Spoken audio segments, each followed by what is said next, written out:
Welcome to Iron Sights. This podcast candidly seeks to create opportunities and deliver impact by sharing the experiences and wisdom of successful entrepreneurs and thought leaders who unapologetically aim to win in health, fitness, business, and life. I'm your host, Scott Howell. Welcome to Old School Meets New School, tradition meets innovation, and imperfection meets excellence. Thanks for listening and enjoy the show. Welcome back to the Iron Sights podcast. Scott Howell here with my good buddy JP. JP, what up?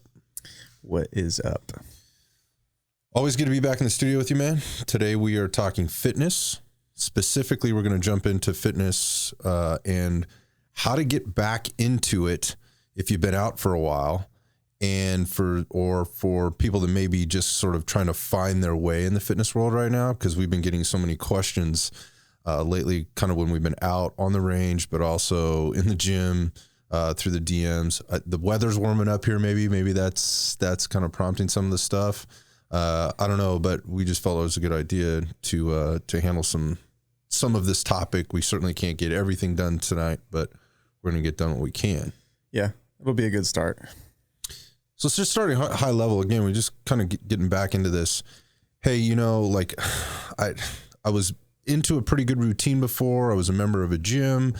Then COVID happened, shut my gym down, or I just got out of the routine, or I tried something different for a while and I just kind of lost my way and I was fumbling through there. That's been part of it, that I've heard. And people are just kind of, hey, I'm struggling. I used to do these things, but my body maybe doesn't let me do that anymore, or I've gotten so deconditioned or out of shape. It just doesn't seem realistic for me. I'm bored is another reason. Like I've just been a big one. Doing the same thing. Like the garage gym routine just isn't working for me anymore. The other thing is like I've moved. And so like my gym got taken away from me at some level. Like I had to leave the area I was living in, or I got a new job somewhere else. And so I don't have access to the community, but also the equipment or this kind of done for you kind of programming where I would walk in, I'd be there with the group or be there with a coach, be told what to do.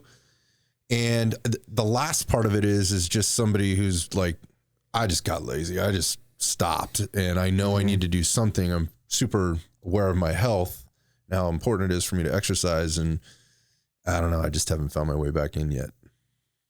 Yeah. So I definitely have been feeling the last few months, the traveling. And if I'm not here in San Jose, which is an hour and a half from where I live without traffic, then I really don't have weights or anything. I'm pretty much just running. And fuck, that gets boring, especially when like I'm not fucking super lightweight JP right now. So running's not that fun. So I totally know, how that goes. And also I think about it all the time for myself too. Like, since I know a good amount about fitness, I can get creative with just a kettlebell, body weight, and running and all that good stuff. But even with getting creative, I'm like, damn, that felt good, but like that wasn't fun.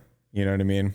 That wasn't like a program or going to a gym. And I guess if you don't have like a ton of experience, then I could totally see how you can get lost if you don't have like access, or if you're unsure about where you're going to go.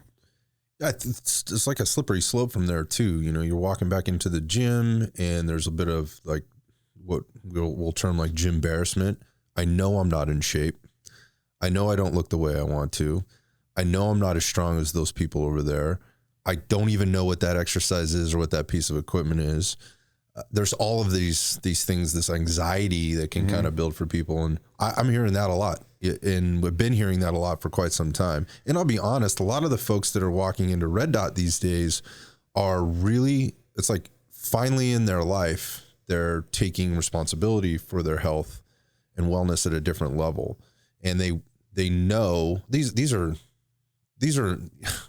intelligent people. They're not, they're not just kind of throwing it to the wind and going, oh, well, we'll see what happens. It's not that at all. They're informed, they've done some research, but this isn't their wheelhouse. They, while there may be high achievers or they're folks that, do well in business or maybe in their own life. When I say business, kind of in their professional lives, and they might be in charge of tons of people, tons of assets, and whatever else. They just can't seem to get their fucking fitness and their health together, and they know they need some help. And so they'll walk in and they'll finally ask for it. But it's taken a pandemic, it's taken sitting around, it's taking finally feeling like absolute garbage for them to sort of walk through the door. And that's not everybody, but that's a lot of people. Yeah. Yeah. I know that, being in this industry for as long as I've been in it, a lot of times people, they want to check out after their career, whatever their job is, they want to check out and they just want to be told what to do. So that's usually why they end up at, a place like this.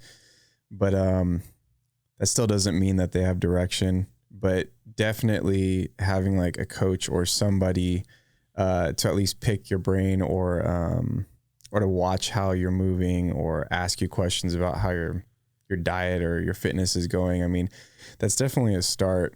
I think it's a little bit easier to walk into a gym. I don't want to say easier. It's probably more beneficial, I should say, to walk into a gym, even if there's gym embarrassment, than it is to do like one of the remote programs. Like back in the day, it was like P90X, Beachbody or something like that. Well, it's good until it isn't.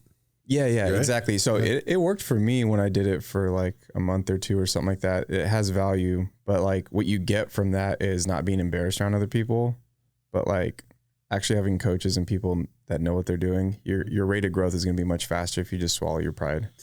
I agree. I think that's kind of where people's mindsets aren't, and they probably need to be. And here's a lot of the conversations that I feel like I'm having repeatedly.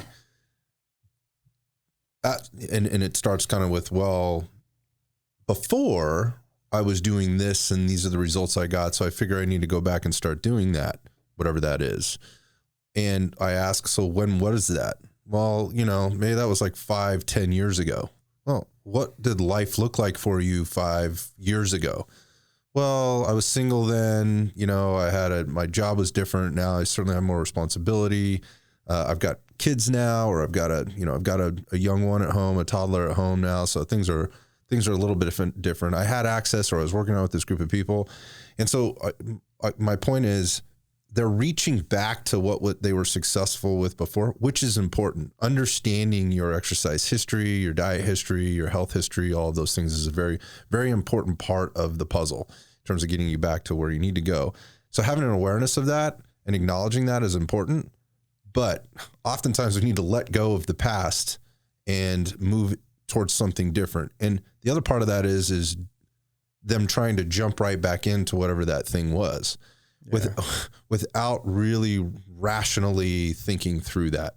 And so there's really good intentions. So the intentions are great, but the plan is awful. And so it really comes down to, again, after you get this sense of awareness about what you were doing before, now we have to figure out what's appropriate for you now. And oftentimes it's going to look and feel very much different than it did before in a lot of ways. And we'll talk about things like training frequency, training volume, training intensity, training modalities, things like that. So let go of the past, and we need to then kind of move down a different path. But sorry, I cut you off. You're going to say something. No, it's fine. There's definitely a couple things to unpack there that I completely agree. I've definitely had athletes I'm 32, that have been around my age, if not a little older, where they're like, oh yeah, like I used to bench 350 in high school. So like, this isn't my first rodeo, but that's like in high school. It was right? 20 years ago. Yeah. Yeah. And, I'll watch them bench, and then they'll be super flared elbows, super wide Arnold from the golden era, where it's like really good pec stretch without PEDs, but really bad, like on your shoulders, Say, hey, this is how you're supposed to do it. Elbows tucked, more neutral, yada, yada. Right. Anyways, point is that like, they always tend to go back to where they were. It seems like, for me, in my experience, they'll go back to where they were, and then they'll be like, so I used to do this, and so I already know I can at least do this. But it's like, nah, dude, you were able to do that young and wrong, but you're young and resilient. You know what I mean?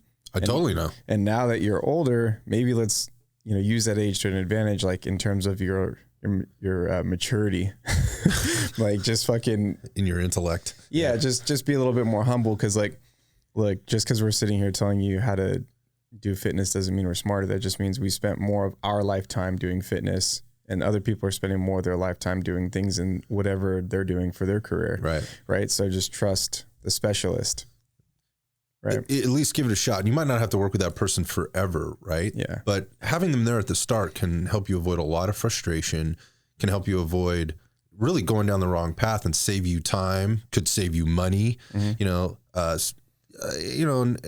coaches or trainers like to talk about how unsafe exercise is. Not that fucking unsafe. It really isn't, right? It can be, but the reality of it is it's not unsafe. There's no unsafe exercise. There's inappropriately applied exercise to whatever the goal is, or to the human that's doing it, or whatever. The point is like having somebody up front to kind of guide you through there and at least set you in the right direction with maybe a few, I'll say this term, tools for your toolbox, and a little bit higher sense of awareness of yourself, what your needs are as they stack up to your goals. That's a solid platform to at least get things started for you. You might not need them there forever, but to have them there sort of from the get-go can be really important. So with that, I mean, we're sort of talking about and unpacking things, going back to intentions, right, versus planning versus reality. I think kind of the way I look at it, and I've always looked at this, is try to present to people what I've heard referred to as the triangle of awareness. You can kind of call it whatever you want, but there's kind of 3 points to every triangle, right? And on each side of that triangle, when we get into talking with people, it's what is it that you're trying to achieve? What are your goals? And I think we can really simply kind of categorize those goals in one of 3 ways. I don't care who you are, what part of the planet you're on, what you're training for. You're really probably training, or in your head, you're thinking one of 3 things. One of those would be aesthetic goals, physique goals, changing your body, having abs, having bigger arms, gaining more muscle, looking better with your shirt off, looking better naked, whatever those things. Those are more related to physique goals. And then when you have those goals, there's very specific type of training and things that you need to be prepared for in order to achieve those goals. I don't think that's going to be unfamiliar to most people. And I've never met anybody ever that didn't want to change something about themselves physically or didn't want to look better naked. So that's kind of one side of the triangle. The other side of the triangle, the other sides of the triangle is going to be performance goals. And that would probably make a lot of sense to most people too, being, hey, I want to perform better at something. So you mentioned running, maybe it's like, I want to finally run that 5K or that 10K I've never been able to run. Well, okay. Well, there's very specific programming, or there's very specific approach to helping an individual get to, potentially get to running that 10K. We need to evaluate first whether or not it's appropriate for you or not, but we won't go there yet. But that would be a performance goal. Maybe it's lifting a certain amount of weight. Maybe it's competing in a certain event. Maybe it's going and climbing that, that big hike, that you've tried before that you weren't able to complete, or it's on the family vacation list, or it's on the bucket list, or whatever. Those are all performance goals, and we can talk more specifically about that later. But that's a pretty, I think, common or well understood thing for most people. The other side is going to be longevity goals. And you can kind of liken those to sort of health and wellness goals. And it's important. And those would be like, hey, I need to bring my blood pressure down, right? I want to feel less stressed. I want a better quality of life. I want to be able to, hear this one, play with my kids and not be worn out, or, go be active with my family and not. That one's way more common than people think. Yeah, it is. And I think people think that, I'm really glad you said that, because in my head it is too, because of my experience. And a lot of people write that off as here's what I'll say. When I ask people what their goals are, the performance stuff and the aesthetic stuff, it's in there, but it's not even in the top 3 now. When I'm generally talking to people, it's not even in the top 3 priorities for them in terms of their goals or their wants. They want to be healthier. They want to sleep better. They want to have a better quality of life. And there's all kinds of things for the individual that those things equate to for them. They want to have better sex. They want to, feel better with their clothes off. They want to have better self-confidence and they just want to feel happier, like they're doing something for themselves.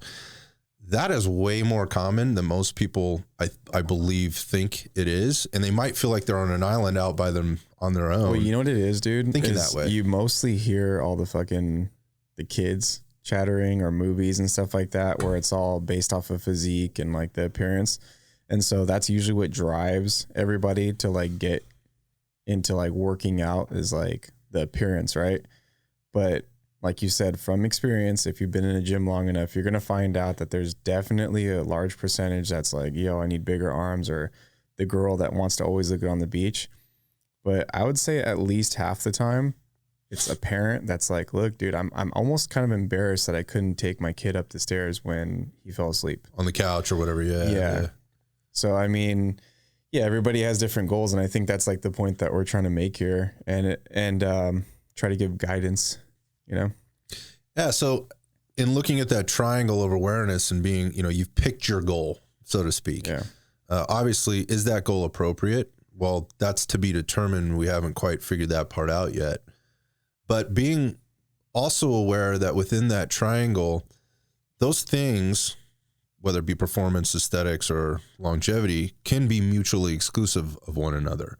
That meaning, if my goal is purely based on aesthetics, or your goal is purely based on aesthetics, this is what I want to achieve. I want to stand up on stage in a bikini or board shorts and compete, you know, in an NPC type event or something like that. Understand that those other two things are going to be impacted, probably most likely negatively, for at least a slight bit of time.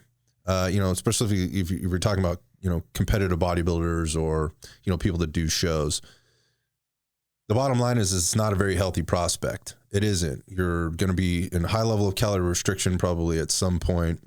You're dehydrating your body. You're working out. You're probably overworked and under-rested or under-recovered. That is a whole other topic I think we could get into. There's a lot that goes into that. And as you start to go down that path, the longevity piece starts to kick in. Yeah.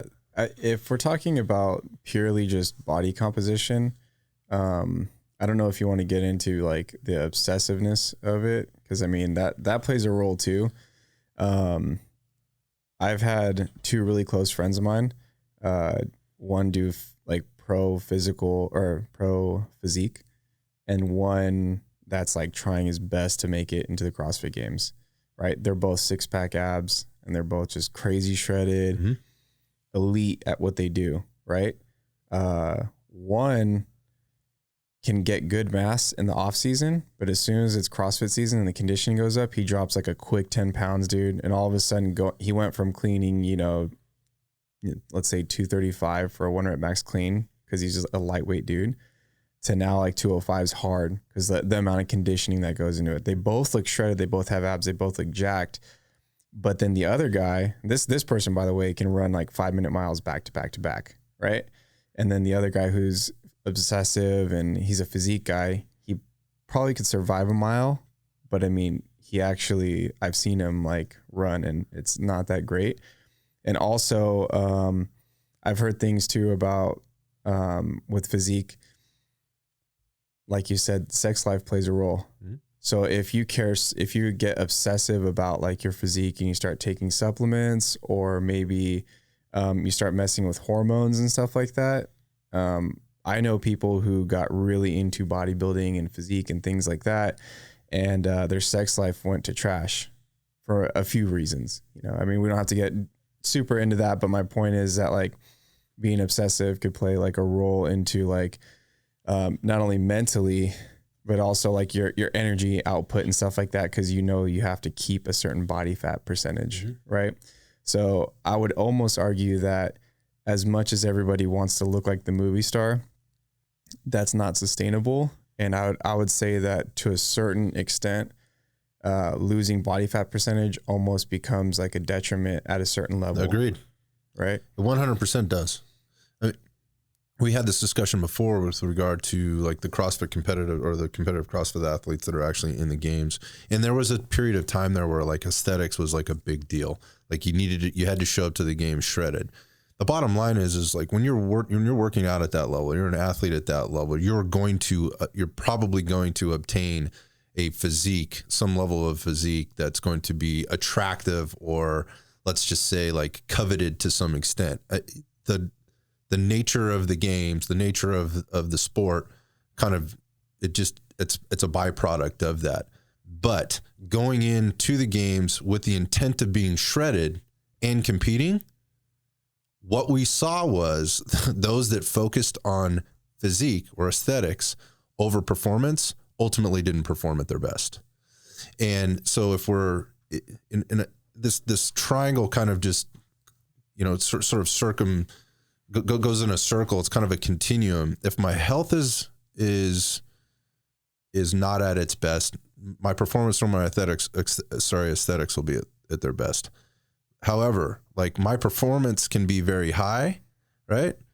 Or my aesthetics can be very good, and my health again can be very poor, and my performance can be very poor.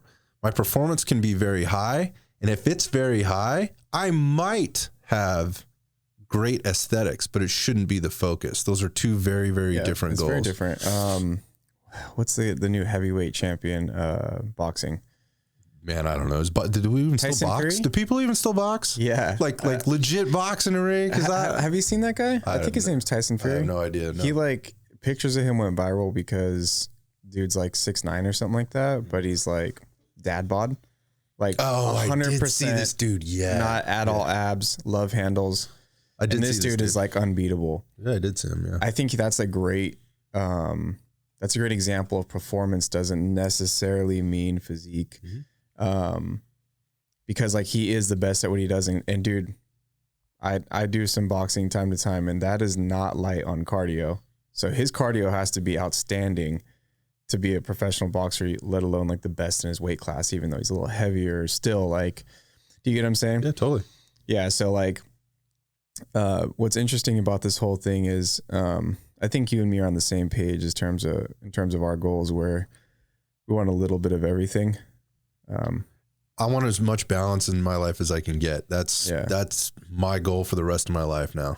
So, yeah. So I guess the point of us saying all that is that, look, dude, if you want to perform well, you might not look how you want to look, but you are going to have to eat a certain way and be a certain level of health to perform that way. Right. So maybe your health's not going to be bad unless you're like CrossFit Games all year round, 6 hours a day training. If it's like that, it might be detrimental to your health, but most cases it's not. Doing things like physique and bodybuilding and extreme like cutting and staying like extremely lean, like less than 10% body fat year round, that could do a lot mentally and in other ways. Like I said, I know for a fact that it can create some issues in like the sex life. You know what I mean? Like for multiple reasons. It's not even just supplements. When that drive starts going away, there's a problem. Yeah. And you need to start unpacking what those issues are.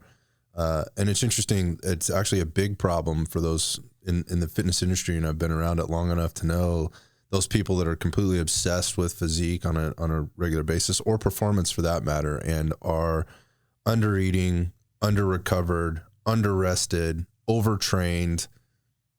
However, a combination of all of those things, they end up being miserable in that aspect of their life. And that certainly is, that's not health. It's not that's health. Not wellness. It's not wellness for sure.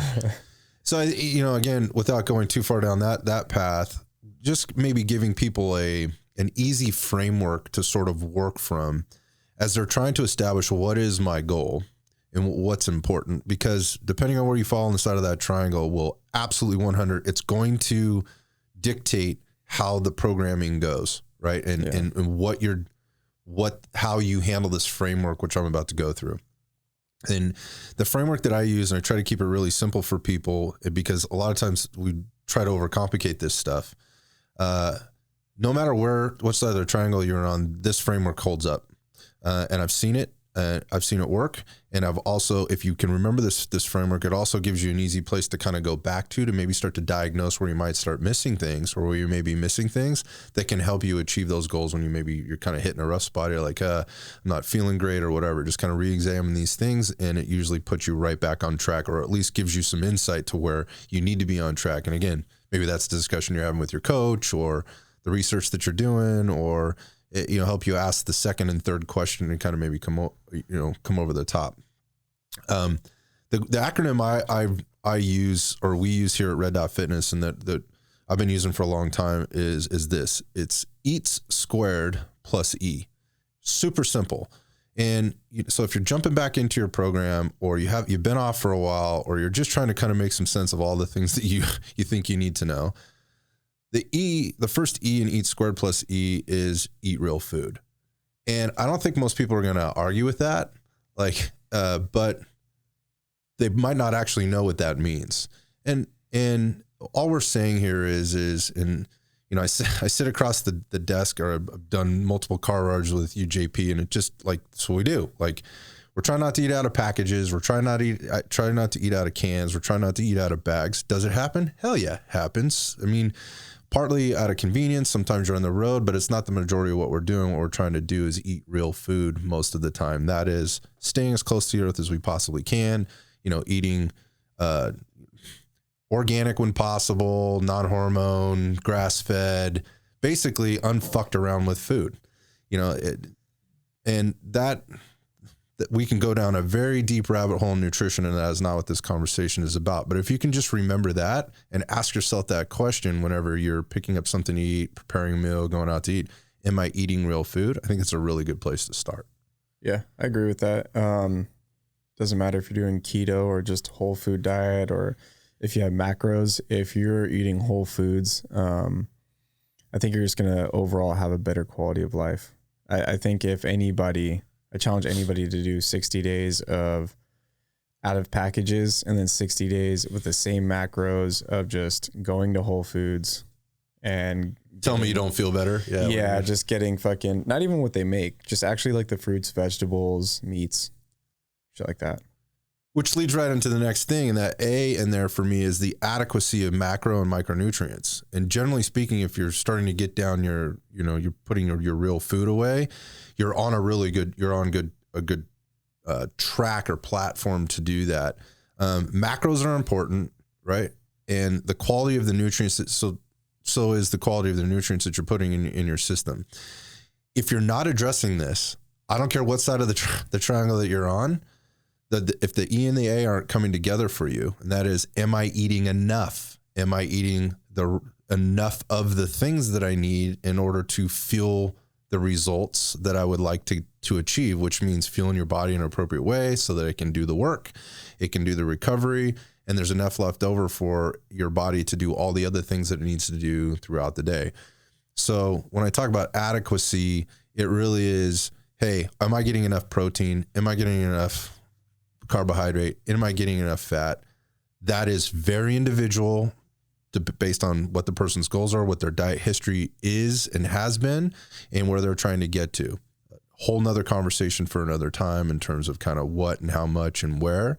But understanding that, if exercise is individual, right, to some extent, go ahead and multiply the nuance of exercise application to an individual by 100x when it comes to nutrition, right? Yeah. When we start talking about macros. Yeah, I mean, because we could talk about nutrition forever. And honestly, as much as we may know about it, somebody's diet history is individual to them, and then how they respond. You and me were talking about the carnivore diet the other day, and I think we both agree it's a really good diet if you have a healthy gut. Right. It can be. But if you might be dealing with some shit, I know me personally, I have to really ease into the keto or carnivore diet if I choose to do it, which it's my favorite diet because I have good mental clarity and I stay lean. But if I'm going to do it, it's a whole process to get back into that. I can't just overnight do it because my gut will actually fucking kill me, dude. Because I haven't been great to my body up until I started working out fucking 8 years ago or whatever, and that's individual to everybody. Run 1,000%. And a lot of times people will see my success with keto. If I start leaning up, all of a sudden I look way bigger than I actually am. I actually lost weight, but I just look more jacked. And I honestly tell them maybe keto's not for you, dude. If you're somebody who really just loves fruits and vegetables, I don't want to take that away from you. Mm-hmm. If you have healthy blood markers. We just have to like actually deal with macronutrients and maybe your overall caloric ceiling daily, you know, or when you work out and when you don't work out. So everybody's an individual, I guess, is the point I'm trying to say. So like that's the benefit of having experienced coaches versus just buying like what is it? What's that cycling one that everybody likes at home? I fucking forget. It's at like the Santana Row Mall. Oh, I don't know. But fucking, anyways, people are buying like LeBron James is selling like at home fucking workouts, even though you know that's not what he does. Can't. People will buy anything. But what you just said there in terms of everybody being an individual is the T in the acronym, and that's the type of diet that you choose. It's your choice. It matters. It counts. And you should be very well informed about what that is that you're doing as it relates to whatever result you're trying to achieve, whatever training effect you're trying to achieve, whatever, you know, your longevity goals, your performance goals, your aesthetic goals are, because it does matter. And that's not that any of them are wrong. It's just important to understand how those types, all these different that you mentioned, keto, you mentioned carnivore, mentioned whole food, there's paleo, there's all kinds of versions of paleo. There's the bodybuilder, there's who gives a shit about there's nutrients. The vertical diet. Yeah. There's vegan, there's vegetarian, there's all kinds of things that are out there, and none of them are wrong. And this is what we tell Except people vegan. here. What's that? Except vegan. Listen, this is what we tell people here. And like, I have my druthers on all of that stuff, right? I really think go back to the first two things I said. It's eat real food and make sure you're managing your adequacy of macro and micronutrients. But going back to the type, you know, again, I just rattled off like 7 or 8 of those things. We've found value in just about any type of eating style, right? You can absolutely find value in all of it. And there's a lot of things that come with that. There's the community that can come with that, right? There's agency, right? Of, hey, I'm part of this group, or I'm part of this group of people that does this thing. Yeah, I mean that was a huge thing. There's a matter of kind of what's available to you and where you live and your family, and there's social structures around it. There's all kinds of stuff. And again, so we found value in all of it. You just need to understand, like, if you're chosen a certain type of diet, how do you maximize that? And when I say diet, I mean a dietary eating style, right? That's what kind of, if we're referring to diet, you just need to understand how to maximize that and how to utilize that the best you can. And I look, vegan or carnivore, I can work with you. You know, let's just make sure that you're informed so that you're making good decisions that are going to lead you down the path that you want to go. So again, like that, the type of diet does matter. So don't just pick one because Susie down the street did it and she lost 10 pounds on it. That can be completely inappropriate for you. Right. I think you're 100% right. Everybody's an individual, and just because it works for somebody else doesn't mean you can't try it, but it doesn't mean you should try it. I think people should try stuff. You know, I think, how are you going to know? Experience, or get experience with things, but that doesn't mean, like, I guess my point is, just because it worked for somebody doesn't mean that it's going to work for you. Like, I've tried pretty much every diet in the book. Like somebody like me that's like lost 120 pounds, like, I'm sure there was a long There's road. a lot of different ways to go about it. And there was different reasons, like performance, like we talked about, right? RP strength gave me the best performance. If I tried to keep it as whole foods as I could while staying on the RP template, I performed well working out 4 hours a day. Keto, didn't perform well working out more than an hour and a half a day, but my body felt the best. My joints were pain-free. I have a knee injury. It didn't exist with carnivore. And then my mental clarity, that was the biggest thing. I want to be smart more than I want to be buff. You know what I mean? Yeah. So for me, everything is different. Like, it's like, you have to look at yourself in the mirror. And I've talked to a couple of different people who like keto and carnivore, and like, you have to look at yourself in the mirror and figure out what you want, because I know that JP will never be like a 6% body fat, 220 pound guy, especially not on keto or carnivore. It's not going to happen. Right. And I don't really care to do that anymore because I have enough, joint issues and shit. I don't need to be heavier in the first place. But my point is, like, once you figure out what your goal is, probably the easiest way to go about it is whatever diet you pick, go for whole foods, because people can bullshit you with vegan ice cream or keto ice cream, or like I see it all the time at Costco. It's insane. Keto popcorn. Oh God. It's keto if you eat one serving, but the entire bag has 500 grams of carbs, which is not keto. Again, be informed. Yeah, exactly. And this is why having coaches is good. Yeah, 1000%. And again, it doesn't have to be forever, but a little bit of education can create a little bit of awareness, and that can carry you a long way. At least put you in a position to ask the right types of questions and or resource the answers that you're looking for. Yeah. Talked a little bit about nutrition. So that's the eat part. The S squared part is the sleep and stress management, which I think is one of the most overlooked pieces of the entire puzzle. For sure. Sleep has certainly gotten a lot of attention lately. I think people are a little bit more aware. Last decade, I want to say it has a lot to do with military and CrossFit. I think you could be right there. I don't know. I think technology is starting to catch up, and it's done two things. First off, technology has a lot to do with why we don't sleep enough and why we're overstressed. And it also is a great way, as technology is advanced and evolved, it's a great way for us we're using it to measure our quality of sleep. And that's an important piece. It's not just how much you sleep, it's what your quality of sleep is. Yeah. So you've got these devices like the Whoop or whatever, and the Oura Ring that are tracking these things. So yeah, I mean, people are way more aware. The Whoop is awesome. I don't have it anymore. Honestly, I think I just like broke it and I never like got another one, I guess. But like the sleep and stress level was the biggest advantage for me personally, especially when I stopped training so much. When I'm normal JP, who's 30 minutes to an hour, 20 a day. But like it lets you know, like you said, quality of sleep, how long you slept, but like how much of it was like in REM or whatever. Like it could tell you like, oh shit, you slept 8 hours. Cool. You got like a 20% out of 100 or some shit like that. You know what I mean?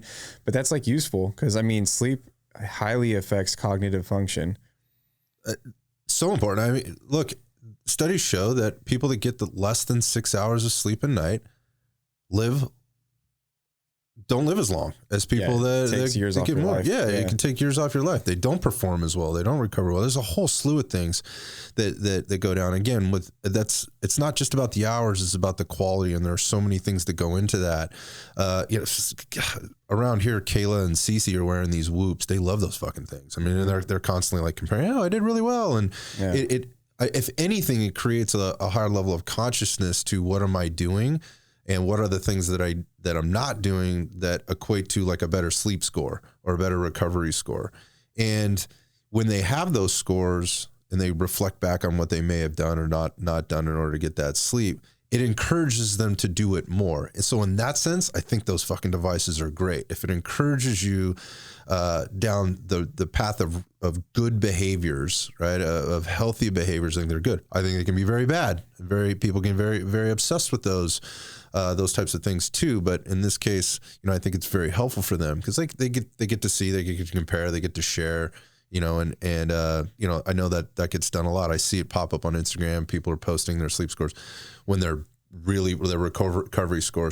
When they're really bad, like they've had a night out drinking or, they worked the night shift or worked a double or whatever, or they trained too hard and they didn't eat, or not even they trained too hard. They trained and didn't eat. Those are two different things. Being underfed, underrested, and underrecovered are all different things that tie into one another. Not all the same thing. Just because you're being underrecovered could be from a lot of different reasons, which is the second S being one of those things, which is your stress management. And let's be honest, I mean, this last couple of years has been a little bit weird for everybody in terms of the type of stress or how they're handling their stress differently than they were. And let's be honest, we don't do a fucking good job with that anyways.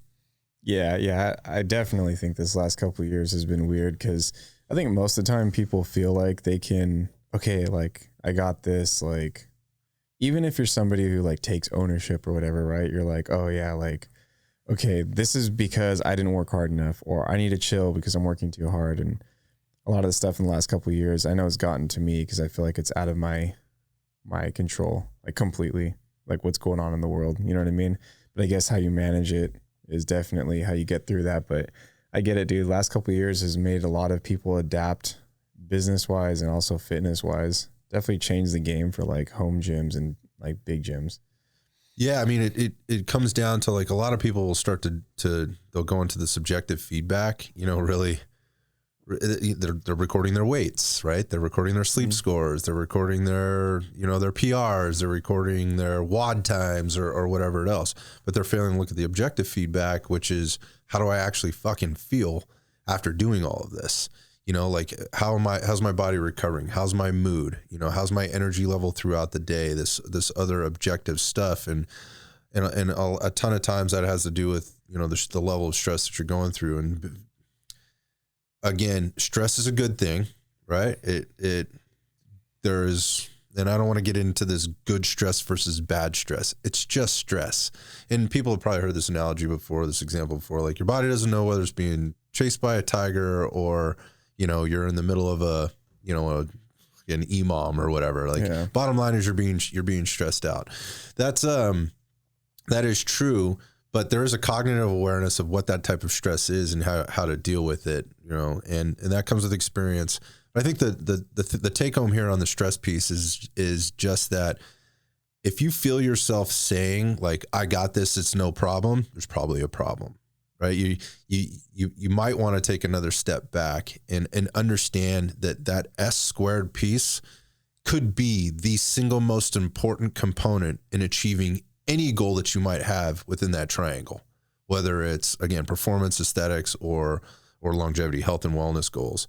And sleep is going to, just ask anybody that has had a shitty night's sleep for about 3 days, and you tell me what their mood is like and what their stress levels are like at the end of that. Anybody can answer that question and they know exactly what I'm talking about. Like they feel shitty, right? Yeah, they don't have a good day the next day. They don't recover good. They don't feel smart or sharp. They probably have like a shit workout. Which then brings us into the last E, which would probably be the most obvious part for most people. And that's the exercise component, which is more often than not, it's where people spend the most amount of their time. Right. And they probably feel the most confident most of the time in doing. What I mean by that is like, if I just exercise, it's going to make all these other problems go away. Like I'm going to lose that weight. I'm going to look better. Or if I just exercise, I start running, I'm going to, makes sense. I should be able to run a 10K, like I'm going to get out there. I'm going to start moving.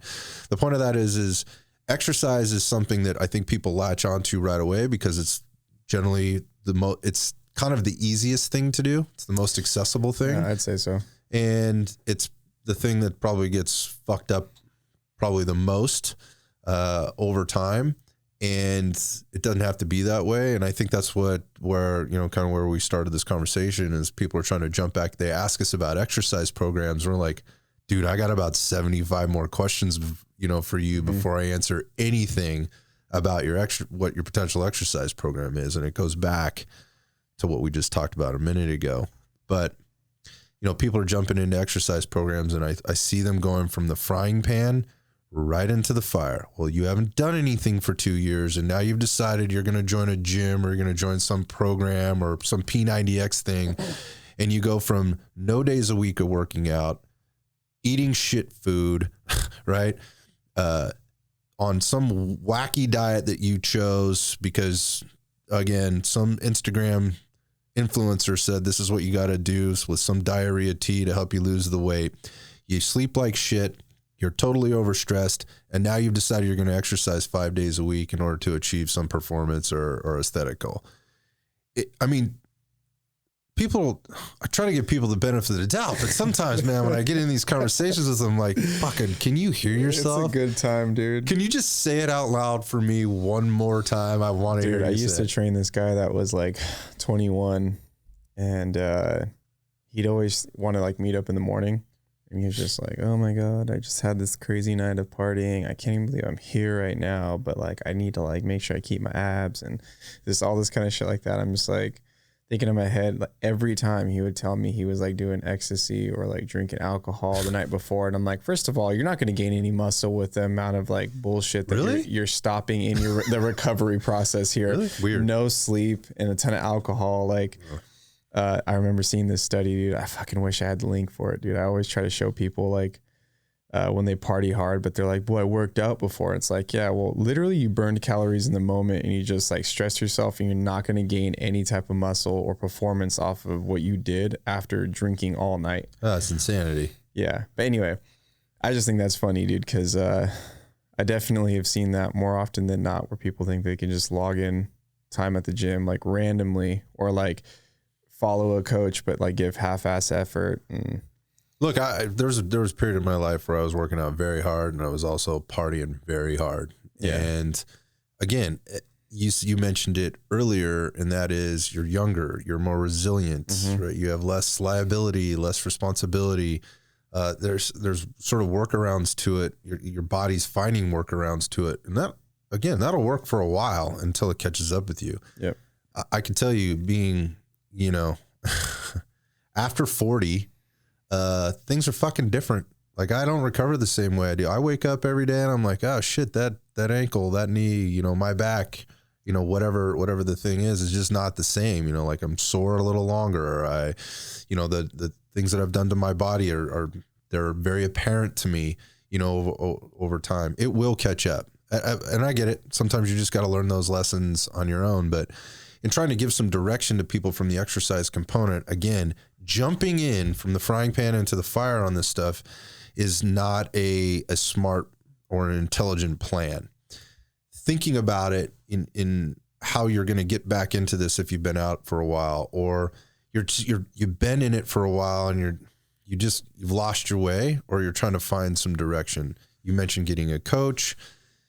Basically, what we're talking about is like intelligently planned and programmed exercise program for the individual. Yeah, definitely. I'm always going to say get a coach. So like, you know me, like I hardly do any type of fitness coaching anymore. So I'm not selling myself here, but I've always seen the best results, like a landslide, when people actually get somebody to hold them accountable that actually knows what they're doing. Yeah, again, we sort of touched on the important things there, but here's the things that in your coach's mind, or in a smart coach's mind, are what they're going to be applying to this individual. And again, exercise programs are going to be very individual. It's based on goals, history, health history, where they currently are from a fitness, level or capacity level in order to handle work. All of these things matter. So picking a program, you're right, off, just some random program going, well, Susie did this program, so this is what I'm going to do, and expect the same result or even something similar, is ridiculous. It just isn't. It's not rational. We need to let's peel back the layers of the onion a little bit and think about some things. And so there's some things that come into it. If you've been out of the game for a while, you need to come into this again with a level of awareness of what is realistic for me based on my lifestyle, my current level of fitness and health. Again, we talked about the history piece, and what can I reasonably do on a regular basis, and what will my body reasonably recover from, in order to reap the benefits of the work that I'm putting in. Going from 0 days to 5 days a week, that's poorly planned. I love the intention. I love the drive to do it, but I can tell you what's going to happen. It's going to be the same thing that happened to you the last time. That's going to last about a month or whatever. It's going to last a few weeks. And then something's going to happen, right? You're going to realize you're going to get hurt, or you get out of the routine for whatever reason, and then jumping back in feels like an impossibility. And just the sense of it feeling like an impossibility because you lost a couple of days, or this is getting really hard, or it's cutting into my social life, or I'm realizing that I'm taking away from my family time that I really enjoy, that I'm really needed there for, to go exercise. This isn't a realistic thing. I've said it here before. It's not necessarily about piling on. It's about taking away and making sure you have the right amounts at the right time in order to get what you need out of it. Maybe that's 2 days a week to start, and that's 2 hours a week. Maybe it's 3 days a week, but choosing a timeline, a schedule that you think is realistic for you. And then we'll figure out is that even something you should be doing? Because if you said, no, I can do 5 days a week, I have the time, I have all the time in the world. Maybe your mentality, but not your body. It might not be appropriate. Yeah.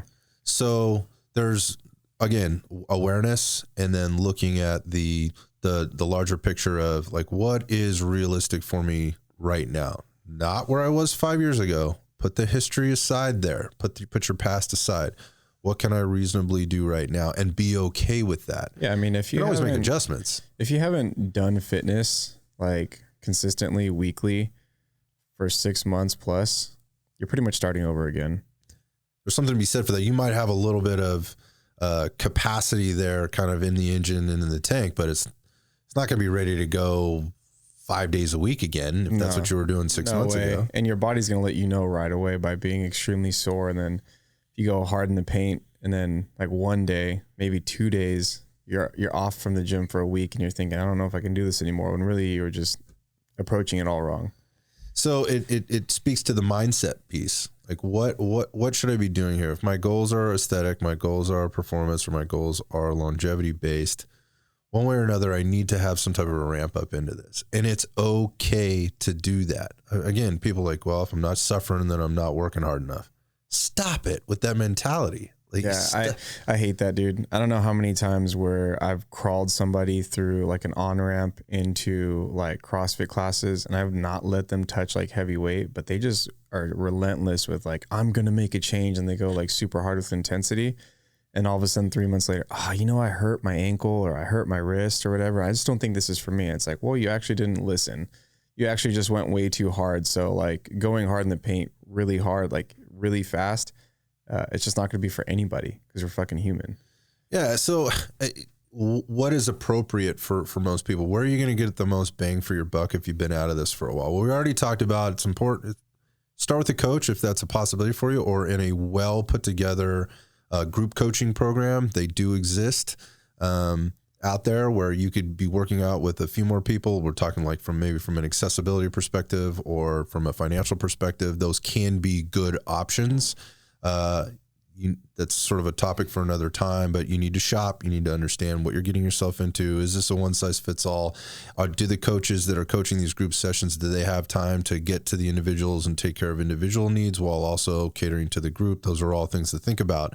But getting a coach to set you up with the programs is an important thing. That should start with an assessment. So you have a self-assessment, and then you may have a professional or a coach, some other type of practitioner have a look at you and go, or take you through a static assessment, which would be like, hey, what's your body doing? Standing still. What are we looking at here from a postural perspective? How your body is basically just holding itself up. So important. Yeah.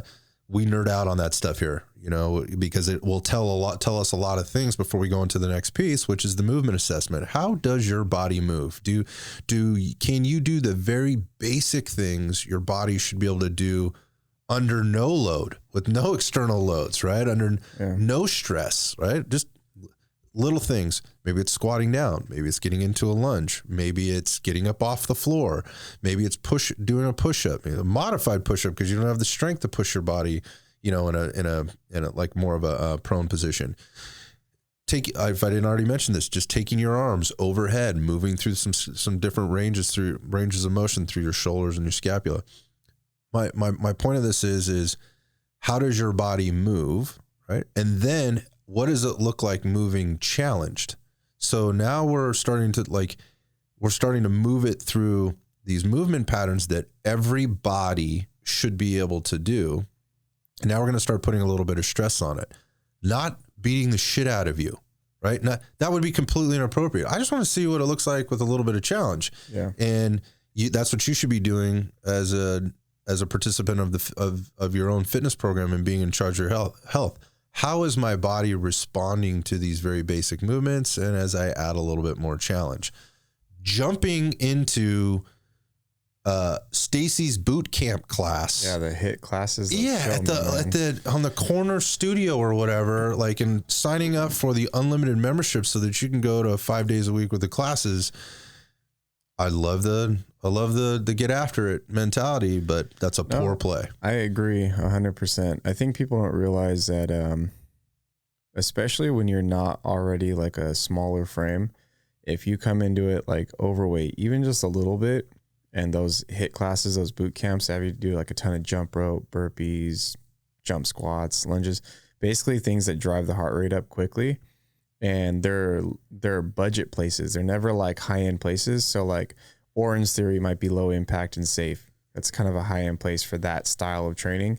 But everywhere else that doesn't have rowers and bikes and shit like that, dude, you're doing way more damage to your body in terms of joints and creating terrible patterns because nobody's teaching you how to do this. They're just like, oh yeah, there you go. You got a cheerleader up front who's trying to herd the cats. Yeah, pretty much. So like those places actually do more damage. I think 9 out of 10 times. It's pretty rare that somebody comes out of that like, oh man, I learned a lot. I got like in great shape. Most of the time I see people do that for a couple months and they're like, I like working out, but this isn't for me. So people will argue with you and they'll say, yeah, but I lost 10 pounds in my first month and, you know, I'm feeling better. Well, yeah, there's going to be an adaptation to the exercise that you're doing. Right. And if you haven't been doing shit and you get in there and you haven't gotten hurt, or if you got, you know, you don't have injuries that you're having to deal with and you're moving your body around, guess what? There's lots of good things that are going to happen for that until they don't. Yeah. So there's a few things to talk about here. How do you get the most bang for your buck? Well, you want to get yourself involved in a program we already talked about that's a little bit more designed for you, that can handle your very specific individual needs after maybe a bit of an assessment, or at least so you have a higher understanding and level of understanding. You're coming from an informed position, and maybe so is your coach now, to what's going to be the best plan of action for you, at least for the first 4 to 6 weeks. And we'll reevaluate every time you come in. But after that time, we can kind of sit back and go, hey, where does this program need to go for now? Somebody's trying to sell you a program that is 1,000% like, hey, let's sign you up for a year. I've got the right plan for you and I've got this all figured out. Run far and fast, because this thing is going to change. It's going to evolve, right? And things are going to happen. You're going to need to know how to work through and around certain things as they come up. Your goals are going to change. You know, your needs are going to change. So I digress, you know, sort of coming back to the, where can you get the most bang for your buck, and what type of program should you be looking for, particularly if you're if you have limited time to put in, maybe 2 days a week, which would be minimum in my game. I won't even take a client if they won't commit to at least 2 days a week, because all we're doing is hitting the reset button after that amount of time. Yeah. You can get a lot done, particularly as a novice exerciser, beginner exerciser, in 2 days a week. There is with homework, yeah. But even for the person that's doing very minimal homework, at least for the first few, this is a very deconditioned individual I'm talking about here. Yeah. Somebody that's been out of the game a long time.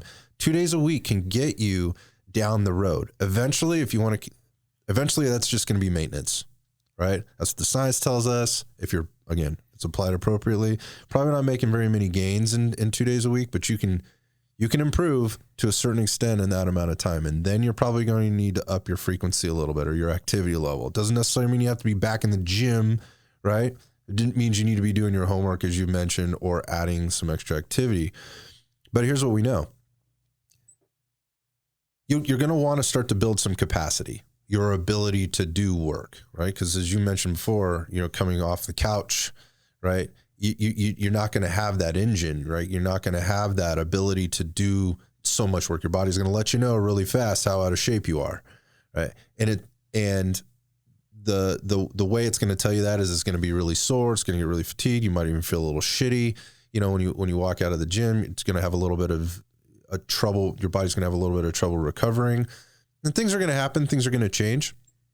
But get yourself involved in a resistance training program. Let's build some, if you're looking to build some capacity and some strength and some endurance and some mobility and some flexibility and some body awareness, some kinesthetic awareness around your basic movement patterns that we would have, again, seen in an assessment if you go down that path, get yourself involved in some basic strength training type of program that can incorporate some of these, can start to kind of dial up or toggle up some things as you become stronger.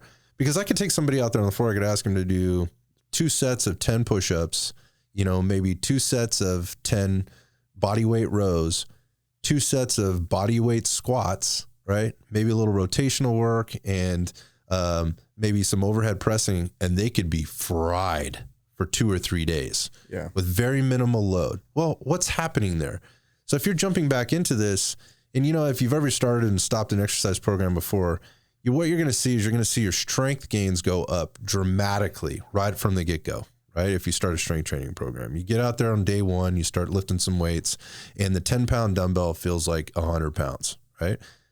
By the time you get to the next week, that 10-pound dumbbell feels like 50 pounds, not 100 pounds. And by the time you get to week 2 or the end of week 2 or week 3, it's starting to feel like a 10-pound dumbbell. Well, what's happening there? Did you just miraculously gain all this, muscle mass or new muscle fiber in order to? No, your body just became more efficient at doing that work. That's building capacity. So whereas before your body was only using some of your muscle to maybe move that weight, what was available to it at that point from the nervous system and muscular system interacting together, by the time you get down the path here a couple of weeks, your body's starting to figure it out. Like, oh, I need to activate more of what I already have. And as that happens, you're going to start to build capacity. You're going to start feeling better.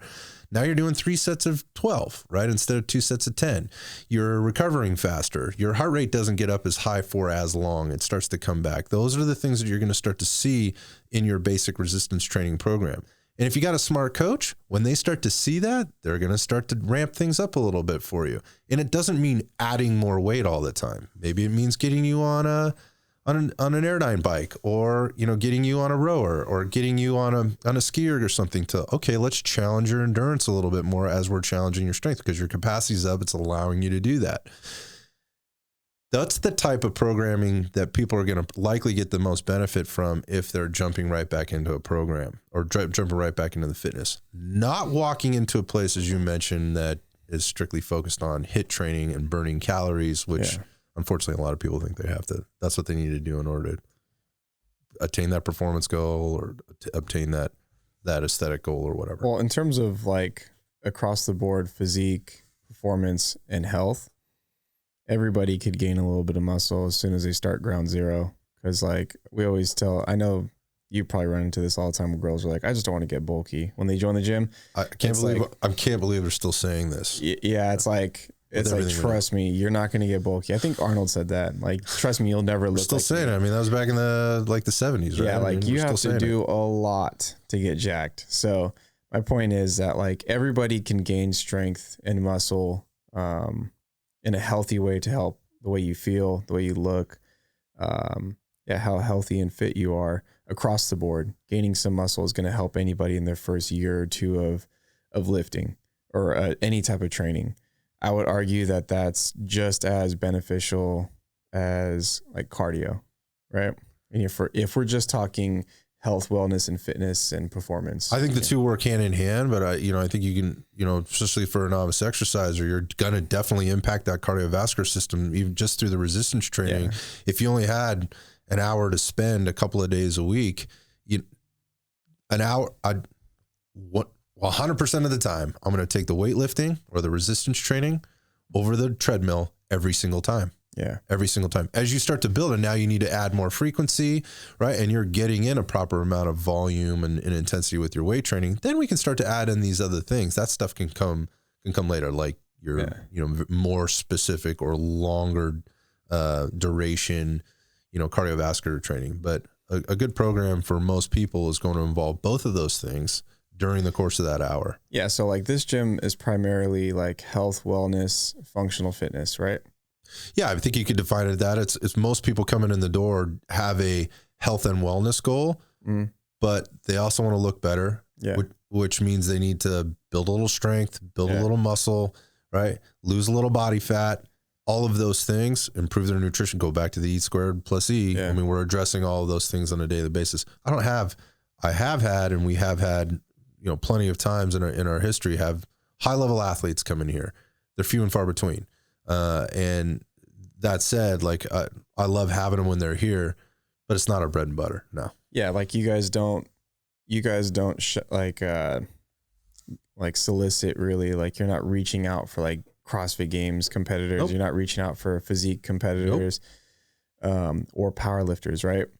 So with that being said, and I, have always valued like functional fitness, performance. Of course, I've always acted like a douchebag with my guys, my boys, you know what I mean? And I'll be like, what, how big are your arms? Like, I'm like that guy too, but at the same time, I have never like really like been physique driven. I think that kind of comes with functional fitness if you do it right. My point in saying all this is I think you and me are on the same boat here when we say like a healthy amount of body weight, resistance, and bodybuilding style, or maybe functional bodybuilding, however you want to call it, is probably the best place for anybody in their first year to start. Yeah. Because that will bleed into, if you want to be a power lifter, now your entire body has worked with resistance, right? If you're like on an actual well-rounded bodybuilding / body weight type program, if you mix in a healthy amount of both, if you want just performance, but it's your first year, I think it's safe to say bodybuilding and body weight type stuff, not maximal loading, just like good repetition, working on movement patterns, getting consistent resistance, whether that's body weight or weights, and then health and wellness. So across the board, I think your first year, it's pretty safe to say you and me agree that like bodybuilding, body weight, good movement patterns, 2 to 5 days a week, that should be somebody's first year.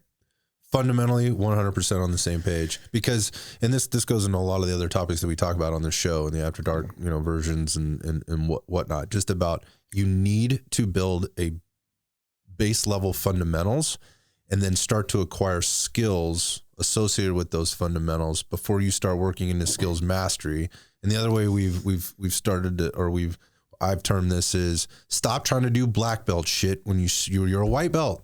Like, stop trying to if you're entering for the first time, or you've been out of the game for years, or you're just starting to get into lifting weights, and you're looking at, your friends or your buddies or some social group or whatever else that's involved with powerlifting, that is not the place for you to start.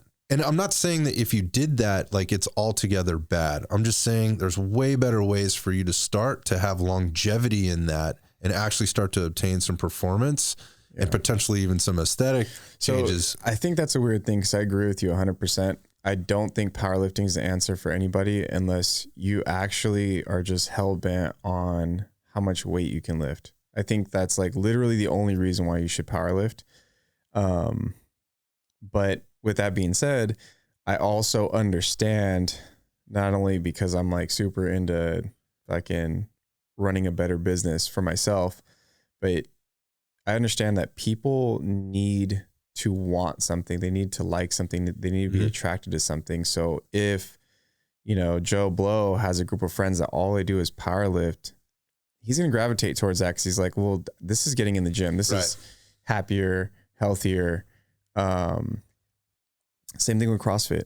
I see my buddies are here. Like, this is my friends, my social Everybody group. like loves it here. They show up, and then it's the worst. I see it often, where it's the worst, where you have a group of guys that are above average athletes. And they bring a new guy in, and like, they're like, oh, we played basketball with this guy, X amount of years ago. He's an athlete. And then they have him do all the same workouts. Oh, don't worry, we'll scale the weight down. Motherfucker, you still had the guy do 30 clean and jerks for time. Totally inappropriate. First week. You know what I mean? Like, so I think for powerlifting, for CrossFit, a lot of these different forms of fitness or programs, I see it all the time where, like, if you powerlift or if you do CrossFit, you could get like huge performance or physique markers like really fast, but that usually ends up crashing and burning if you don't have like a good coach. You need a foundation. Man. Yeah. Like, and when I say a good coach for that, is because somebody who can like recognize what's going on and then like guide them to the foundation and good movement patterns, rather than letting them race into, a crash, a wreck. Right. You know what I mean? Because a lot of times people will see this performance like just like really, really blow up the first like 6 months. Like, man, I can't believe adaptation. I can't believe I'm deadlifting this much. That's usually a big one, right? Yeah. When you start powerlifting, I can't believe my bench went up 80 pounds the first 6 months. I can't believe in CrossFit, my mile went from 12 minutes to 10 minutes in the first couple months. But again, dude, if you don't have that foundation and you just keep skipping over that, you learn rehab real fast, because everybody gets injured. Everybody gets burnt out. Something happens. And usually one of two things happens when you powerlift or do CrossFit or something like that. And you get a ton of gains in the first 3 to 6 months, and then you hurt yourself in the first year. Either A, they blame CrossFit and they say, I can't do that anymore, it's not for me. Or B, they do what I did and they start to learn rehab procedures and understand like, oh shit, movement patterns matter if I want to do this forever. And anything you do, you're going to get hurt. Anything you do it long enough, you stay in this game long enough. Yeah, you're gonna get hurt. Find yourself in you just have to. Side of it. mitigate it as best as you can, because it's better to be hurt every so many years if you're doing it right and staying active and being the guy who can run a mile and being the guy who he could deadlift if he chose to deadlift, you know what I mean? Rather than be the person that's like, oh, I never got an injury in my life, but they're overweight on the couch. Yeah, let's go back to this rationale for the functional, air quotes, functional bodybuilding that you mentioned, and why that's, a lot of people might be surprised, like, wait a minute, dude, like, you're a CrossFit guy, you know, where's that even coming from? Here's my take on that. Here's why I like that statement.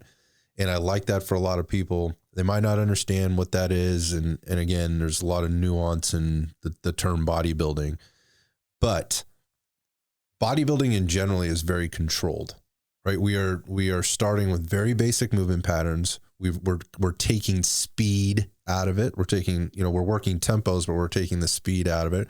We're taking momentum out of these things. We're trying to work what the term would be time under tension. The longer we keep that the muscle under tension, we're going to get that hypertrophy effect, right? To a certain extent, right? There's again nuance in that as well, but that's good for people that are starting out or getting back into it. Like we're loading the muscles. We're doing it in a very controlled fashion. There are some bigger compound movements that we can do that teach us and teach our body how to move correctly.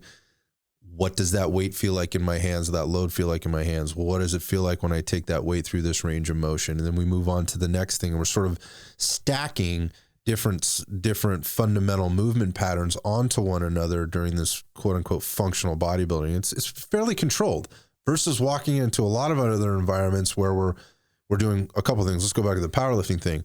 We're doing some very, very specific isolated movements. And when I say isolated, I just mean you're either squatting, you're deadlifting, or you're bench pressing. So we're not moving through a lot of other type of movement patterns. So you're loading the same movement pattern over and over and over again. That's what an unintelligent powerlifting program would look like. Yeah. Look at the world's top powerlifters are doing all kinds of stuff, but I just see that happening in the gyms all the time. So you've got this very specific movement patterns that you're just overtraining, right? And it's just how much weight can I put on the bar? It's like how many times can I deadlift to make my deadlift so good? Right. But none of the accessory, which would be considered like a bodybuilding movement, right? None of that stuff is getting done unless you're like a veteran or you have a really good program. Yeah, or you've been forced into not doing it anymore until somebody came along and said, "Hey, man, if you don't want to get hurt again, you might try doing this other thing." Again, that comes with experience and longevity in the. I see it all the time, man. Sport, all the time. I've actually experienced that recently with a group of people who I know that started powerlifting over the last 6 months. A lot of them are first year or second year fitness people, and like they're consistent, and they decided, you know what, I'm gonna do this powerlifting thing. So we started getting like a group of friends together that were powerlifting, and all of a sudden, out of nowhere, everybody has the same shoulder injury, and I'm like, weird. That's so interesting. Weird. What do you guys do for accessories? What are accessories? Right. Yeah. We're not addressing the whole. We're addressing some very, very specific things. And the other side of that would be, like you mentioned, more of the basketball player guy who comes in with his CrossFit buddies that are really good athletes, and they're putting him through all kinds of things that involve, whether it's body weight or external loads. There's speed, there's momentum, there's a lot of skill without the fundamental movement patterns or strength or capacity in order to do this stuff. Intensity. That's a recipe for disaster, right? And again, people are choosing, just like the type of diet matters, the type of exercise program that you choose for any of these goals is extraordinarily important. And that might sound very elementary, but I see people with the best intentions, making some very, very poor decisions because they're uninformed about the things that they should and shouldn't be doing. So going back to the bodybuilding, functional bodybuilding piece, teaching people fundamental movement, right? Even if it's, a bit more isolated, is not a bad thing. Some people need to do more isolated move. All we hear is compound movements are best. Compound movements are best because of this. You need to get the body's synergistic. It needs to move together. Yeah. But if I don't know how to control my shoulder, right, in a pull down movement or a pull up movement or a rowing movement, then I could be leading myself down a path of destruction, right? And more problems. So sometimes I do need to isolate things. And again, those types of programs smartly can really help somebody while building capacity, while building confidence, while burning calories. And then to your point, you mentioned the person that grabs or that comes out with this crazy amount of gains in the first 6 months. That's called neuromuscular adaptation. There's two types of adaptation that we need to talk about that people like, well, Susie did this or Brian did this, and this is what they did in this amount of time. That's what I should be able to do. So neuromuscular adaptation, that's your body physiologically responding to the stimulus that you're throwing at it, right? And there's a few different things there. There's the specificity of the exercise that you're doing, right? And then there's the specificity first. It starts with the specificity of the individual, what they have the capacity to do, what they have the strength to do, and whatever. Then there's the exercise, right? And then there's overload, right? And if I'm applying those three principles kind of all the time, then what you're going to wind up seeing is as I overload the body will continue to adapt. Now, adaptation is good, right? It is good. That's what we want it to do. We want it to do it appropriately. We want to manage that adaptation. But if it's adapting to a shit movement pattern, right? And or one movement pattern only, or a shitty movement pattern done, over and over and over again, well, that adaptation is bad. And that is not what we need. And that's what you were bringing up the accessory piece, right? We want it to be adapting appropriately, right? In order to give us the performance or the aesthetics or the longevity that we're really looking for. So jumping right in and going, hey, I'm stoked. I just put more weight on this bar this week or this workout. There are many other variables that should be challenged, and many other movement patterns, mechanics, biomechanics that we should be looking at. And again, looking at the broader picture, not just how much weight went on your bench, squat, or deadlift.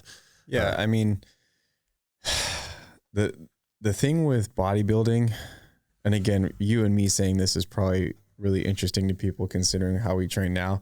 But the thing with bodybuilding is you learn, like you said, how to control your muscles, like to send that message to your muscle. The signals. Right, the signals. So for one, if you do pull-ups and you don't feel your lats, work on that for a while. Yeah, are you sending the signal properly? Yeah. That's what I'm saying. Yeah. And if you're doing, let's say, dumbbell bench press and you just never feel your pecs, like, yeah, of course, your triceps, your shoulders, all that plays a role here.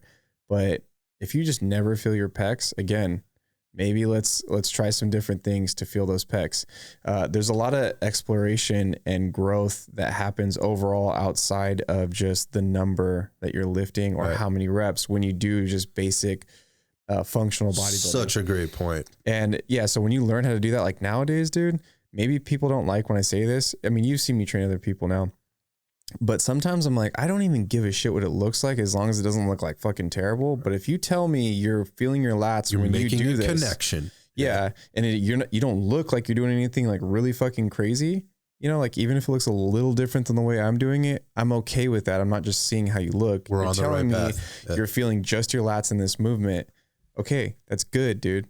That's what I want to see. And when you start somebody in the first year with like a solid bodybuilding program, that doesn't mean like every fucking pyramid set is squeeze all the juice out of the fucking the back and buys. That's an advanced. That's not first year bodybuilding. That's not what we're talking about. Right. We're talking about like 3 sets, 5 sets, 10 reps or less, things of that nature, right?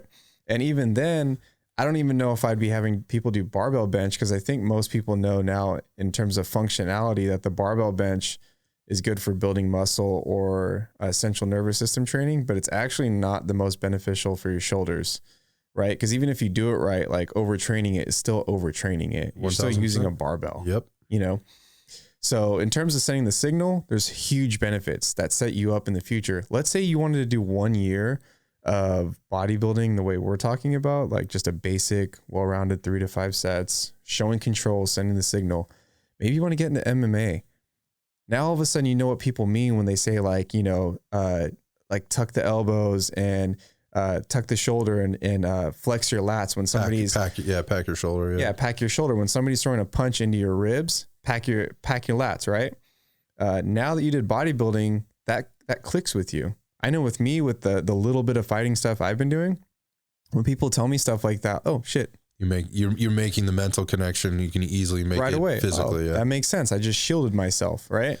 And then the other thing is, look, slow and steady wins the race.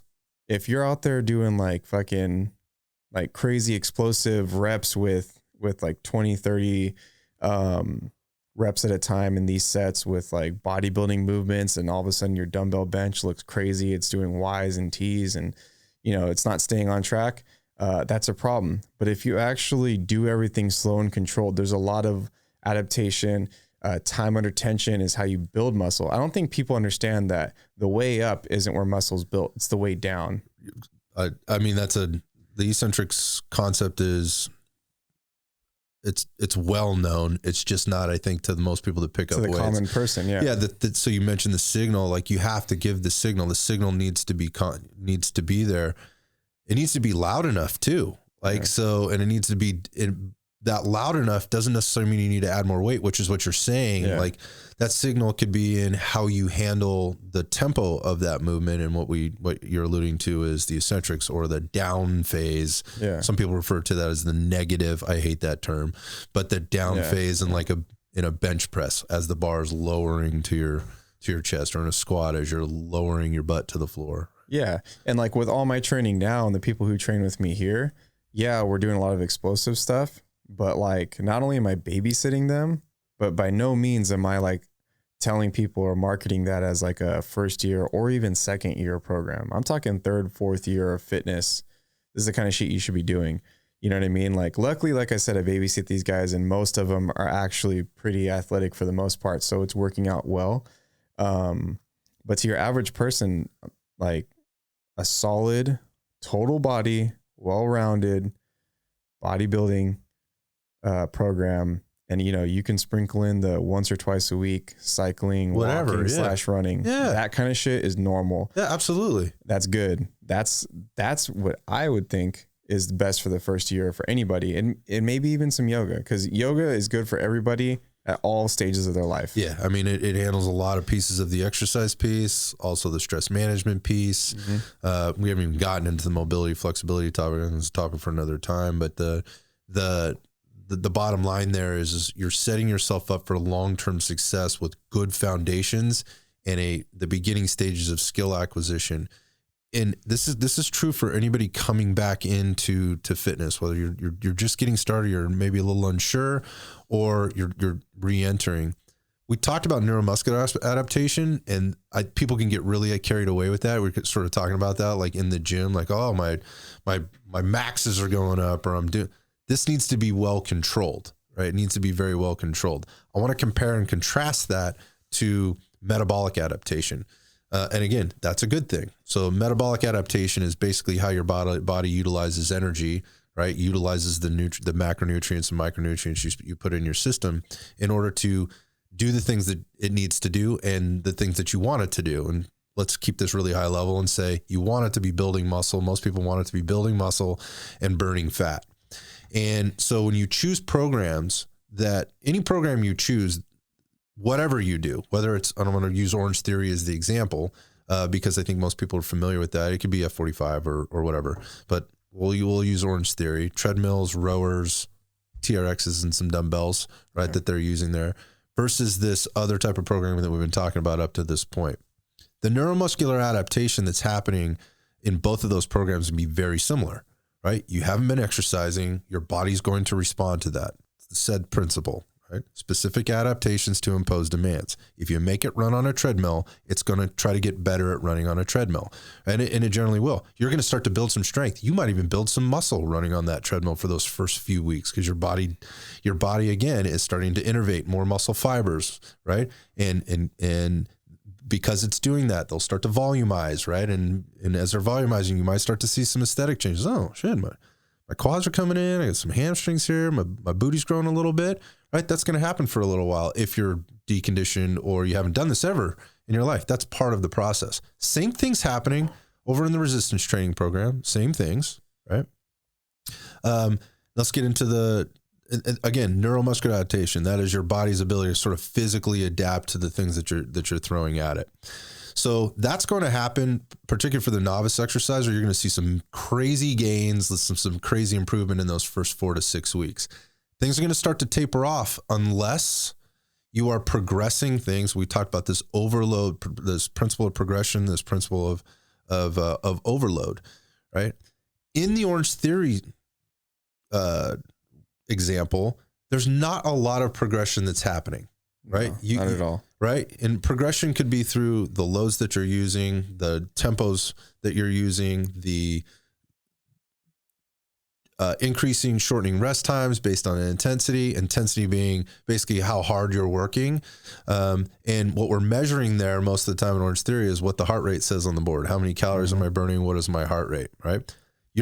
By the way, in terms of neuromuscular adaptation, your cardiovascular system is going to be the fastest thing to adapt. It's also going to be your cardiorespiratory system. It's also going to be the first thing to go, right? When you're not, it's like if you've been running regularly and then you take 4 days off and you go out, you go out for a run, all of a sudden you feel like you're fucking starting all over again. That's because your body is already starting to move the other direction. So that dial or that adaptation is starting to change back to what you've been putting it through for the last 4 days, which is not running. So you will also very quickly get that back. That's what I was mentioning before. If you had if you had a good engine underneath you at one point, you might feel like that comes back a little bit quicker because your body will respond. It has some sense of pre-programming or memory to it that it can respond to. So you're getting on this treadmill and your body is starting to, in these rowers and these TRXs, but there's not a lot of progression to that. That is, we're not overloading it outside of going faster. Going faster doesn't build more muscle in that sense, right? Yeah. Real quick, the more we talk about it, I just realized, is Orange Theory like HIIT, but like low impact? I mean, I know it's HIIT. I mean, it's very obvious. Well, if you look at the way they advertise their business, I'm not going to make any statements there outside of what they're saying is they're getting your body into EPOC, right? Mm-hmm. Exercise post-oxygen consumption. That is or exercise post-oxygen consumption. That is after exercise, how much oxygen does your body use and how much fat will it burn? How many calories will it burn? And how much fat will it burn after doing these workouts where we've elevated the heart rate to a certain extent. So yeah, I don't know. HIIT's not really defined that way. HIIT is literally high intensity interval training. Yeah. That would be more like a Tabata, where high intensity interval training, like if you're defining a Tabata, would be, look, you literally have to go to max effort. Like you can't do it anymore. And then you bring it back down just long enough to be able to go to max effort again, right? So you can't do it anymore and coming back down. Well, I got to tell you, you shouldn't be able to do that for very long. Otherwise, you're not going to max effort. So it's not really HIIT training. It's kind of somewhere in the middle. But while this is happening over that 4 to 6 week period, your body's adapting. Now let's move over to the metabolic adaptation piece. So in the metabolic adaptation piece, your body's figuring out how much energy it needs to utilize in order to get you through those workouts. It will adapt. And most people, when they start an exercise program, they start to get a little bit more conscious about what they're eating, right? And they start to play these really fucking weird games in their head about like, well, I went out drinking last night, so it means I got to go get on the treadmill tomorrow. Everybody's done that, right? Or I got to work off that piece of cheesecake that I ate, or whatever. Fucking body doesn't work like that, so stop that nonsense. It's ridiculous. You're never going to chase the donuts off on the treadmill. It doesn't work that way. I'm not saying cheesecake is bad. I'm not saying alcohol is bad. I'm not saying, the donuts are bad. I'm saying that mentality or that mindset is bad. So moving on, as I'm going through these workouts where I'm running, but I'm not increasing the overload, my body is also at the same time, from a metabolic perspective, starting to figure out how to do the same amount of work with less energy. That's just the way it's going to be happening. And this goes back to the nutrition piece. Most people start to get a little bit more conscious of what they're eating. I'm going to make this statement right now. Most people don't eat enough. That might be mind-blowing for a lot of people, but they don't eat enough, and they certainly don't eat enough of the right things when we go back to adequacy. And what's happening is your body is down-regulating. It's down-regulating the amount of calories it needs to burn in order to get you through that workout. So for those first 4 to 6 weeks, guess what was happening? Your body was losing weight, right? It was losing body fat probably to start, and then it went, hold up. Like, we can't keep doing this, and you haven't provided me with the right amount of energy in order to get through this and the rest of the activity that you're asking me to do throughout the rest of the day. So I'm going to start going other places. I'm going to start robbing nutrients from muscle. I'm not saying you're eating up your muscle, right? Like, I'm not saying that yet. I'm telling you, I'm saying you're that will eventually happen, but you're robbing nutrients from that area or from those muscles, in order to power you through your day. And over time, what happens is the same amount of work that you could do utilizing X amount of calories, your body will figure out how to downregulate the amount of calories that it needs to use in order to get you through that same amount of work. So what's happening is you've become more efficient, but at the same time, your body's metabolism has slowed down, and you can see where this can become problematic. So after I've lost that 10 or 15 pounds in the first, let's say 4 to 8 weeks of my Orange Theory workouts, all of a sudden my results stop happening. I stop losing that amount of weight. Like, I'm not really feeling the same as I was before. The weight loss is slowed, right? So what's the next natural progression for most people to do? Oh, well, I should work out more. Yeah, so instead of going 3 days a week, I'm going to go 5, right? So then they start doing that. All right. So now you've changed the dynamic here. The body is going to take a little bit of time to respond to that and go through that adaptation phase. Remember, neuromuscularly, you're adapted now. You're not really making any changes from a muscular perspective, right? The adaptation is happening from a metabolic perspective. Again, you get a few more, you burn a couple of more pounds, but they're hard to get off. Then the next thing comes up is like, shit, I'm not losing any more. Susie's still losing weight. What's going on with Susie? Well, Susie eats this or this way, or she's chosen that type of diet, and that means I'm going to reduce my calories. So now I've upped my frequency or my caloric burn for the entire week, month, whatever, and now I'm reducing my caloric intake. So now I've reduced my caloric intake, and guess what happens? Now I've gotten more efficient at using less calories to do more work. I've slowed my metabolism even that much more. And we see this happening all the time where people are walking in and we're saying, well, how many calories do you eat during the day? I don't know. I think I'm eating enough. And we have them track for a few days and they're eating like 900 fucking calories a day. Yeah. That's such like a mom thing to do. That's I hear the moms do that all the time where they have busy days. They wake up to the Peloton, which is the bike I was trying to refer to. That they wake up to the Peloton and they come back and hit the gym later and they're like, I don't get it. I'm eating like 1,200 calories. And it's like, well, shit. So it's no wonder you feel like shit. It's no wonder you can't lose any weight, because what you've told your body is like, you shouldn't be losing any more weight. You should be holding the weight that you do have. And again, you've down regulated. And now we start to get into things like talking about reverse dieting, to get people out of the hole that they've created for themselves, which is a whole nother, again, topic we could cover some other time. That metabolic adaptation is going to be happening whether you're in the Orange Theory workout or you're in the more of the functional bodybuilding type of workout that we were talking about before. The difference is, over here in the bodybuilding workout, I'm encouraging muscle growth, right? Because I am starting to move through these progressive types of programming changes. And again, to keep it really simple, like adding more load is one of those things. Adding more intensity is one of those things that we can do. My point is you're encouraging muscle growth, whereas in the other workout, you are not.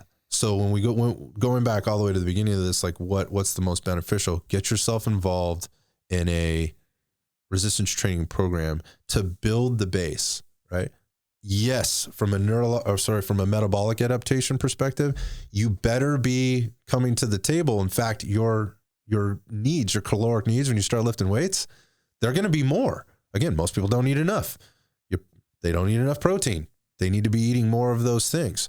We can talk about nutrition on another talk, but the bottom line is you're encouraging muscle growth versus encouraging what's been referred to as muscle wasting. I don't like that term, but a downregulation of your metabolism and no increase in muscle mass or muscle size. So is Orange Theory bad? No. Right? Is resistance training the only thing? No. We need to find a balance. We need to find a combination of both. And I see and talk to people all the time that are struggling with how to find that balance. And they're just waffling back and forth. And it's like, the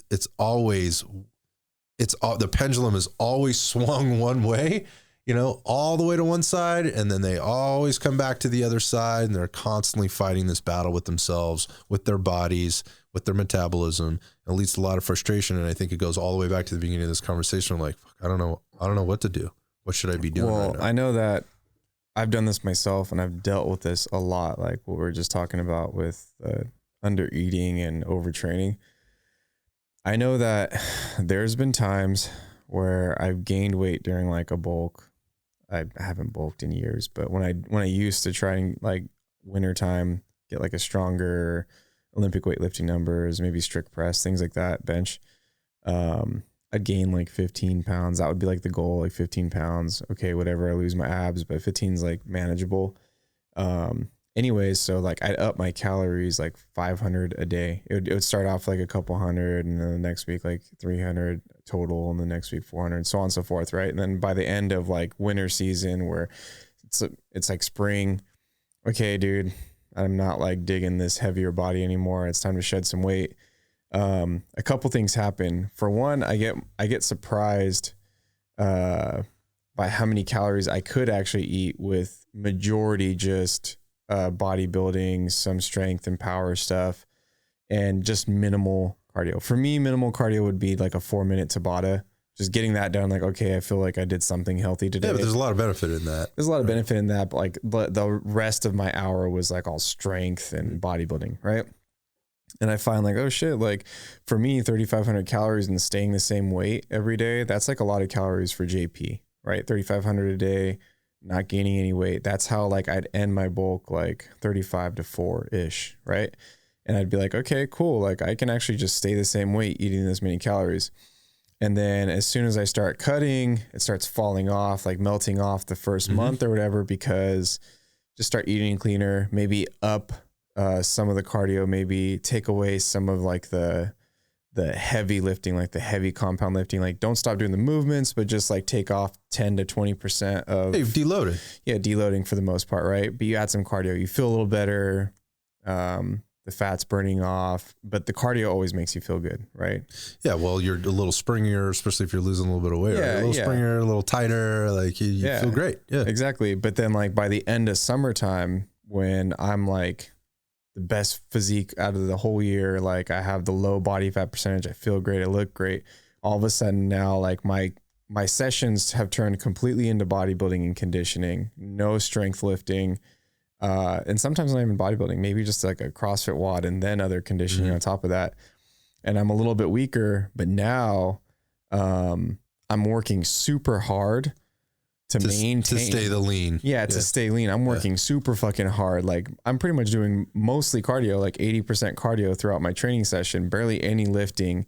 And then I'm starting to get nervous, and I know it's just a cycle, it's just seasons, but I'm like, fuck, dude, I just fucked up yesterday and like had like a nice dinner and I just gained 4 pounds overnight. And then it becomes a psychological thing. Shit, I better fucking go back down. Oh yeah, you got to go burn that off. Yeah, exactly. And then it becomes this fucking shitty cycle where you just, all of a sudden now you want to be in the gym another 30 minutes to do more cardio, and you just have to take a step back and understand like, it should be part of the plan. Yeah, it should be part of the plan, right? Yeah. So for me, it's seasons. Even if I'm not competing or anything, I still do have seasons naturally, because I try to like stay mentally healthy. Like during the holidays, I allow myself pie or whatever, you know what I mean? But my point is, like, after all that now, like people have to understand that, like, without getting too far into nutrition, that it is good to, like, I think what you're alluding to earlier, like reset the diet in a healthy manner. 1000%. Like if you're somebody who's eating 1,000 to 1,500 calories a day, and you're not at some competition, that's your reason for doing it. Like you're just a normal human being who like that's not enough calories. It's not enough calories for a 16-year-old girl. Yeah. You have to reset the diet. You're going to have to just like bite the bullet for like a month or two of resetting your diet. At least. Yeah. You're just going to have to accept that like the next couple months is like not going to be losing weight months, but you're going to be resetting your metabolism as best as you can. The whole other topic, and I'm glad you brought this up. We should address it. We should address it another time, but the important takeaways here are, go back to what we were talking about before. You need to be eating real food. Let's just start there and making those changes. Let's start with the adequacy piece. And there are concepts out there like reverse dieting, as we're starting to build back calories, as you were talking about. And then before we start cutting, don't try to do black belt stuff until you've done the white belt stuff, right? And build the foundations around what you should be doing. And you just painted a really good picture of, this isn't like a week to week kind of thing. You need to be thinking about this longer term. So think about it in a year at a time. Like, and it's easy to kind of map this out. Just look at your calendar. Like, hey, what's generally happening for in your lifestyle? Do you have a vacation that's coming up? Do you have you have this time in your life, or time for a lot of people, it's the summer or the spring or whatever, they have a trip coming up where they want to plan to maybe to lose a little bit of body fat. But if you don't have the platform to do that well, then you're just going to be spinning your wheels and likely end up in a worse situation than when you started. You're probably going to fall short of your goals. Yeah, some unhealthy habits for sure. Right. Again, looking at that triangle of awareness, right? And so looking at the longer term, choosing an exercise program based on your very specific situation, right, and the very specific goals that you have is very important. And it's not just as simple as, and this is how it works in the fitness industry. Most people choose a gym or a fitness program based on the very first thing at the top of the list is always going to be convenience, right? We know this as gym owners. It's got to be convenient for them. Secondly, it's going to be based on the programming that's being offered. Like, I don't care if there's a cycling place across the street from me. I'm not going to go join that place. It's convenient as hell, but I'm not going there because it doesn't fit my needs. It doesn't have the programming I want. That's the example there. And the third thing is going to be the price. The unfortunate part that I see people doing is going to the bottom and working their way back up a lot of times, which is, well, this is the lowest price thing, or picking an exercise program or facility based on offerings alone without thinking about how this actually fits them as an individual and what their long-term goals are. So again, what I was saying is, or what you were saying was, what if all that was part of the plan? What if the build up, then the cut, feeling shitty, and then planning to recover from that was all part of the plan? And it was cyclical like that. It's not, while it does take planning, and it does take a high level of awareness about a lot of things, and you need to be educated on several things. And I know that it's a lot, and it's a lot to kind of, for lack of a better term, digest. It can be done, and I've seen it be ultra successful. So the first part of how do you get back into it, it's having the right mindset and thinking about this stuff and really examining it before you make the leap into whatever it is that you're choosing. Keep it basic. We went through this basic acronym. Maybe that helps you, maybe it doesn't. I don't know. Maybe you got another one. But I've been using that one for 25 years, and it's worked really well. It just gets people back to home base. Like, am I handling these very basics?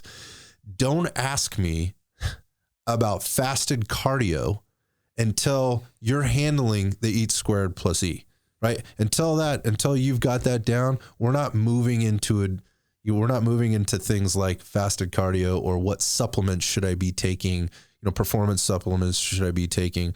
We'll get in the micronutrients piece. I might have a little bit of a different conversation with you, but on the sports nutrition side of things, what type of protein powder should I be using? Should I be using creatine or not? Should I be using a pre-workout or whatever else? Amino acids, all that. Stop that shit until you've got that other stuff handled.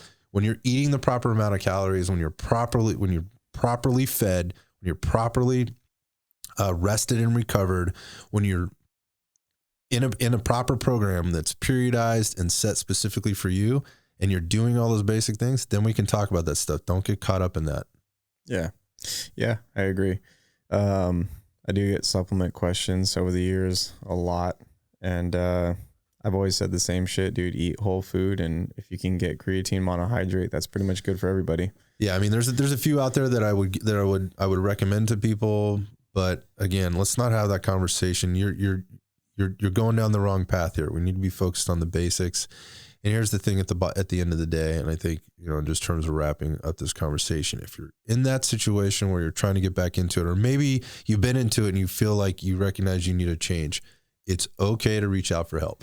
Yeah. It's okay to reach out for help. Be careful, with where you're going, and how you're choosing that. Use your brains, right? And, ask around, ask for a recommendation. You can reach out to us. I'll be happy to, give you, whatever information we possibly can from the seats that we're sitting in. But there's some really great people out there, and really knowledgeable people in the world of health and fitness coaching, nutrition coaching. It's evolved. There's a lot of cool stuff out there, and a lot of cool people doing some good things, and reach out, ask for that help, get that program or that plan that makes the most sense for you, knowing that there is no perfect plan, number one.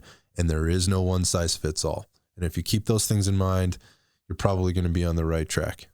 Yeah, I agree. So just so we're clear, if you're in the first year, my suggestion would be bodybuilding.